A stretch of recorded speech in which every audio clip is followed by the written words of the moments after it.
Yeah, it's quite remarkable, Chris, that none of Trump's predecessors took the bait when the Israelis tried to trap us into going to war against Iran. And you want to remember in 2024, Joe Biden's last year as president, the Israelis twice, once in April and then second in October of that year, tried to trap Biden into going to war against Iran. And he refused to do it. And Trump is the first president who fell into the trap. And of course, he did it last June during the 12-day war. You want to remember in the 12-day war, the Israelis by themselves started that conflict on June 13th, and it ended on June 25th. But on June 22nd, we bombed 3 nuclear targets in Iran. But it was a one-day bombing. We talked about one and done at the time. And you remember that when the evening came on June 22nd, the bombing was finished, President Trump declared victory. So although he got involved for the first time, it only looked like he was putting his ankle in the water, that he wasn't becoming deeply committed to fighting a war in Iran. But that all changed on February 28th. The United States and Israel together, what I like to refer to as the tag team, decided to attack Iran. And we are now in a war of attrition with the Iranians, in which case it's hard to see how this war ends. So Trump took the bait. And I think to put it in more specific terms, I think basically that Prime Minister Netanyahu, who has been working overtime for decades now, literally decades, to get the United States to attack Iran for Israel, finally succeeded with Trump. As I said, there was a tiny step taken forward in that regard last June, but now Trump has jumped full body into the water. And yet you see, even with this sycophantic head of the Joint Chiefs, Kane, every time he's trotted out in front of the cameras, he doesn't look very happy. I think the military foresaw, the Pentagon foresaw what is coming and is quite perplexed about how to deal with it. I think that General Kane has actually behaved quite well here. You want to remember that when Trump came into office January of last year, January 2025, he fired the chairman of the Joint Chiefs of Staff, General Brown, and he brought General Kane out of retirement. Kane was only a 3-star general. He wasn't even a 4-star general. But Trump liked him, and Trump made him a 4-star general, and he made him the chairman of the Joint Chiefs of Staff. Now, given that he was in effect Trump's general, that he owed his position to Donald Trump, you would think that he would tell Donald Trump what he wanted to hear about going to war against Iran. But on the contrary, what Kane did before the war, this is before February 28th, was he made it very clear to President Trump that we did not have a viable military option. So when you say that General Kane, every time he's trotted out, looks very uncomfortable, I think that's true. And I think there's a simple explanation for why he looks so uncomfortable. He knew from the get-go that this one was not going to work out the way Trump and Netanyahu thought that it was going to work out. And he understands that he is the chairman of the Joint Chiefs of Staff, and he was the chairman when we entered this foolish war on February 28th, despite the fact that he had warned against it.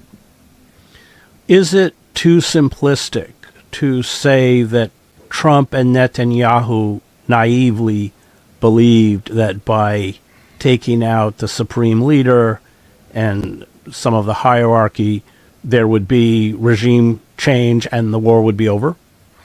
I think that's clearly the case with Trump. I think that that was the argument that Netanyahu sold to Trump, and Trump liked the argument. I think given what happened in Venezuela, he thought that we had the ability to float like a butterfly and sting like a bee. And when Bibi told him that the regime in Iran is weak and all we have to do is decapitate it and really hit hard on that first day or two, that the regime would crumble and we would end up with a pro-American, pro-Israeli regime in its place. I think Netanyahu was very successful at telling Trump that story. And Trump is not exactly surrounded by wise advisors, save for General Kane, who would tell him otherwise. So he fell into the trap. Now, Netanyahu's a more complicated case. One could argue that Netanyahu understood that a decapitation strike wouldn't work, that this would not be a quick and decisive victory, and that instead what he was trying to do was trap Trump into a long war, in which case Iran would be destroyed. In other words, Netanyahu understood that the regime would not fall quickly, but once we committed to fighting the war, we would have no choice but to see it through. And that's the situation that we're in now. So that's a possible argument. It's hard to know for sure whether it's true, but it's also possible, just having watched Netanyahu over time, that he too bamboozled himself into believing that the Iranian regime was fragile and that we could easily affect regime change. You know, he's been saying that for a long time, as you well know, Chris. And sometimes when people repeat particular arguments, after a while, they even begin to believe their own arguments, although they initially did not. So it's possible that Bibi fooled himself, or it's possible that he was just tricking Trump into getting into this war. Well, the Israeli goal is different from the American goal. The Americans want regime change. The Israelis want to create a failed state. They want to fragment Iran the same way they fragmented and destroyed Iraq, the same way they turned Libya into a failed state. Those are very different goals. I agree with that. But the Israelis don't advertise that fact. I think the Israeli view is if they got regime change and they got a pro-American / pro-Israel regime in place, that then they wouldn't have to worry that much about destroying the country. But I think that they probably understand that that's not going to happen, that Iran's not going away. And given that Iran is not going away, let's wreck it. Let's do to Iran what we did to Syria. And then we're done with Iran. We can turn to Turkey and break Turkey apart as well. Well, let's talk about a country that does have a strategy, which is in the United States, and that's Iran. And what I found interesting is that rather than confront the American military might, i.e. the ships, and they have decided quite astutely and quite methodically to destroy the economic machinery, not only in the Gulf, but globally. Yeah, the Iranians are pursuing a smart strategy. And to go back to General Kane has made a number of comments about the Iranians that make clear that he respects their ability to strategize in this war. He is not contemptuous of the Iranians. When you listen to Hegseth and Trump talk, they talk about the Iranians like they're a bunch of country bumpkins and we're the strategic geniuses. And not only do we have an advantage in material power, we Americans have an advantage in how to think strategically. I think that's not the case. And I think if you listen carefully to General Kane, he's making that point. We are up against a formidable adversary. Given what you said, given what General Kane said, they have a lot of cards to play. The key here, Chris, is that Iran has a huge arsenal of short-range ballistic missiles and drones that it can use against the Gulf states. And the Gulf states present a target-rich environment. It's easy to use those drones and those short-range ballistic missiles to do great damage to all of the countries in the Gulf, including Saudi Arabia. The Iranians also have a lot of long-range missiles and also long-range drones that can hit Israel. Now, they've not done much of that up to now. It's very important to understand that in the 12-day war last June, the Iranians fought almost exclusively against Israel. They did not target American military bases in the region, and they did not target the Gulf states. In this war, they're targeting Israel, American military installations in the region, and the Gulf states. And in the first part of the war, up to pretty much now, they've concentrated mainly on attacking American installations and attacking the Gulf states. But they have announced that they are now beginning to switch the focus, and they're going to concentrate much more on attacking Israel. And they have the long-range ballistic missiles, and they have drones, which they can use to hit Israel.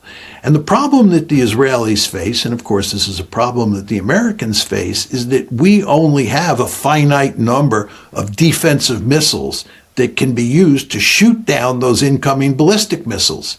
And even when we use those defensive missiles, they oftentimes don't hit the incoming Iranian ballistic missile. So we have this situation in the Gulf and in Israel where the Iranians have the capability to pound all of those countries for a long period of time. And there's nothing we can do about it. And in fact, as time goes by, our ability to shoot down those missiles, shoot down the drones, decreases. It doesn't flatline, and it certainly doesn't increase. It decreases. So the Iranians have a serious set of military options against us.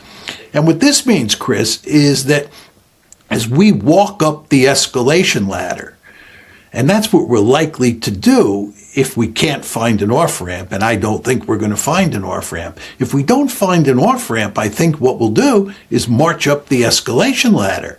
And of course, Pete Hegseth and Donald Trump will say we have escalation dominance as you go up that escalation ladder. But I don't think that's true. I think the Iranians have powerful cards to play, and therefore we are in a really terrible situation. What does that escalation ladder look like? What will that mean? They're already carrying out virtually saturation bombing of Tehran. Not yet. They're pounding. They're pounding Iran. There's no question about that. And they're pounding Tehran, but they have not killed more than 1,500 people. I mean, it's terribly regrettable that they've even killed one person, much less 1,500 or whatever the number is. But they have not gone that far. The Israelis and the Americans have not gone that far up the escalation ladder. And in a very important way, there's evidence that the Americans are discouraging the Israelis for going too far and too fast up the escalation ladder, because we understand that the Iranians have a second strike capability. The Israelis don't care that much, because the Israelis want to see us get deeply involved in this war and destroy Iran. They'd like us to level every city in Iran, break the country apart. But Trump does not, at this point, want to go down that road. But I think what happens here, Chris, as we march up the escalation ladder, is that we target civilian areas. We end up killing larger and larger numbers of people. And furthermore, we begin to flirt with the idea of tearing apart Iran's petroleum infrastructure and maybe their desalination plants as well. We begin to really try to throttle the regime, to strangle it. And again, this involves not just simply killing people, which I think if you get desperate enough, you'll do. The Israelis, of course, would have no problem doing that. And ultimately, I think if we got desperate enough, we would not either. But again, the problem is we do those things, the Iranians will retaliate. If we go after energy infrastructure in Iran, the Iranians will go after more and more energy infrastructure in the Gulf, in Gulf states. If we go after desalination plants, they'll go after desalination plants in places like Saudi Arabia and Israel itself. I think the Israelis have 4 or 5 big desalination plants that they depend heavily on. And I think the Iranians will be incentivized to take them out if we, or the Israelis, or both of us, go after their desalination plants. So you can see that as we go up the escalation ladder, the Iranians will go up with us. And I don't see how you can make the case that we have escalation dominance in any meaningful way, especially when you take into account the fact that the historical record is quite clear here that countries can suffer enormous amounts of punishment in these sorts of air campaigns, and the population does not rise up against the government and overthrow it.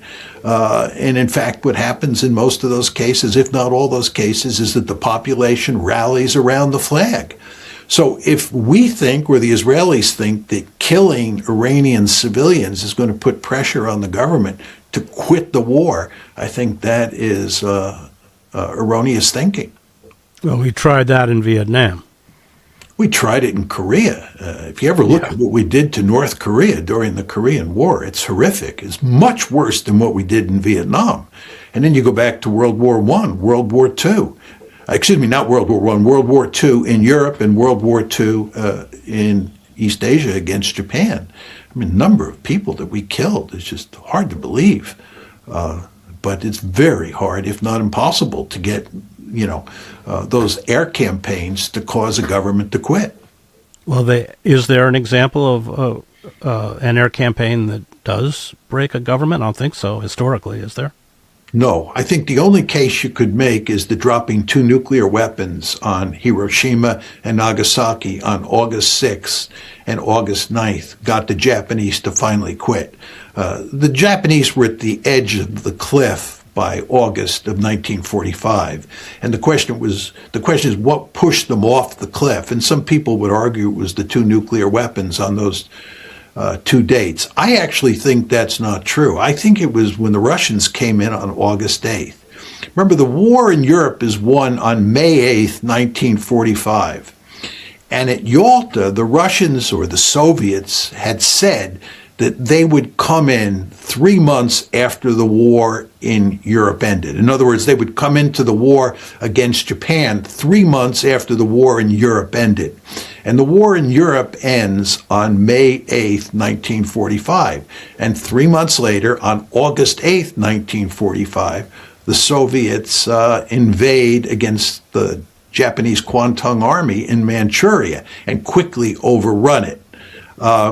I believe that it's the Soviet decision to attack Japan on August 8th, which is in between the 2 bombs on August 6th and August 9th, that is the critical factor that gets the Japanese to throw up their hands. But that's the only case you can make where one could say that air power helped a bit to end the war. But just quickly, Chris, on that case, because it's important to understand it, we start firebombing Japan on the evening of March 10th, 11th, 1945. And the first night that we firebomb Tokyo, this is March 10th, we kill more Japanese than are killed at either Hiroshima or Nagasaki. Just think about that. That's the first night we firebomb Tokyo. And then we're working our way down the list of large Japanese cities and firebombing them, murdering huge numbers of people. Just truly remarkable. And the Japanese don't quit. They don't quit until August. And that, of course, is when the 2 nuclear weapons are dropped and the Soviets come into the war. And that's sort of the coup de grace. But firebombing just didn't work. And it supports the basic point that I'm making, that you can murder. And this is really murder because you're purposely targeting civilians. You can murder huge numbers of civilians and it doesn't work. The historical record is remarkably clear on this. And here we are in Iran. We're not going to send ground forces in, right? We're going to rely on air power. We're going to bomb, and we're going to bomb Iran and win the war. We're going to create regime change without sending ground forces in. Just going to do it through the air. The historical record makes it unequivocally clear that this is almost impossible to do. Absent a miracle, and I don't believe in miracles, it's hard to get regime change, or impossible to get regime change using air power alone. You got to send boots, you got to put boots on the ground. This is what we did in Iraq. We had to invade Iraq to get regime change. And if you want regime change in Iran, you're going to have to invade that country. And that's not going to happen. Country is much too big. There are too many people. And furthermore, we've been there before. It doesn't work very well. And even Donald Trump is smart enough to know that sending an army into Iran would be a real prescription for disaster. Let's talk about the economic impact of shutting down the Strait of Hormuz, and just on the issue of desalination plants. Having worked in Saudi Arabia, you take these out, you have a huge humanitarian crisis. I mean, cities like Riyadh are almost completely dependent on desalination. Absolutely. Absolutely. And the administration, the Trump administration, has told the Israelis to stay away from desalination plants. And we do not want to get into a war where both sides are attempting to destroy the desalination plants on each side. This would not be good, because, as you say, it would be, catastrophic disaster for the people in all of those countries in the Gulf region. And I believe it would have devastating effects inside Israel as well if the Iranians were able to take out those 4 or 5 desalination plants that the Israelis have. So I think that, for the time being anyway, we'll stay away from that. The economic consequences, have not been fully felt yet. And we'll see what happens with the passage of time. Very interestingly, the Iranians are still shipping oil out of the Gulf. Needless to say, Iranian tankers or tankers carrying Iranian oil are not going to be sunk by the Iranians, and they can make their way through the Straits of Hormuz. So the Iranians are still selling oil. Which I think 80% of their seaborne oil goes to China. Is that correct? I think that's right, yeah. But I think that if you look at China's present situation in terms of, how much oil it has in reserve, where it gets its additional oil from, China is not going to be hurt that much, at least initially, if the oil is cut off. It's Japan and South Korea that are going to be clobbered. Japan and South Korea are more dependent on oil coming out of the Gulf than the Chinese are. It's quite interesting here, Chris, but if you think about it, the Europeans are really going to be hurt badly if the oil is cut off for a sustained period of time. And you want to remember, the Europeans are already in trouble because they're not getting oil and gas in the way they used to from Russia. And now they're depending more on the United States and the Middle East. So if you cut off the flow of oil and gas from the Middle East to Europe, on top of the fact that all that oil and gas coming out of Russia has been curtailed, you could see with the European economies, which are already struggling, are going to be even in more trouble. So Europe is going to be hurt. It looks like Japan and South Korea are going to be hurt. And then there are countries, that are less developed, like Nigeria, that are going to pay a real price as a result of what's happening here. So the economic consequences, which are just beginning to be felt, could be significantly worse. And the consequences of this for the world economy could be catastrophic. And of course, the Trump administration fully understands that. They understand that, to some extent it's hard to predict exactly how this plays out, but they surely understand that you can tell plausible stories as to how this ends up being one giant nightmare.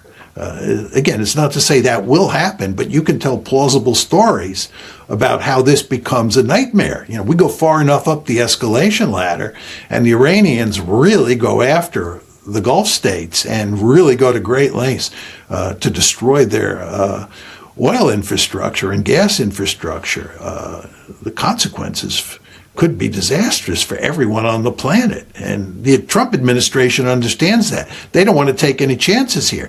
This is why you see evidence that the Trump administration is looking for an off-ramp. Well, the Iranians aren't going to give it to them, are they? They'd be crazy to give it to them unless they get a good deal. You hardly see any talk about this in the mainstream media, but all of the talk revolving around the question of an off-ramp and ending this war has to do with how we think we fared in the end and how we think the Israelis fared in the end.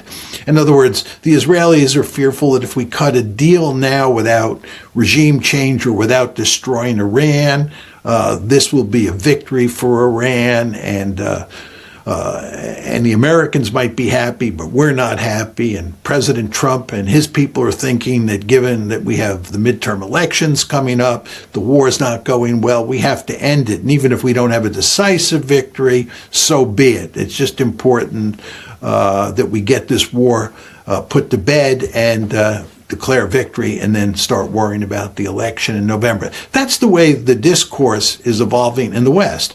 But nobody seems to understand that to get the Iranians to quit, you have to offer them a deal that they find acceptable, because they're in the driver's seat now. The war is playing to their advantage. They've figured out that they have leverage over the United States and over Israel. The fact that they have all these ballistic missiles and all these drones, and they're operating in a target-rich environment, they understand that they don't want to quit here, right? They want to use this capability to give them leverage. Now you say to yourself, leverage for what? Leverage to get a deal at the end of this conflict, to get some sort of arrangement put in place that leaves them much better off than they were before February 28th. So what exactly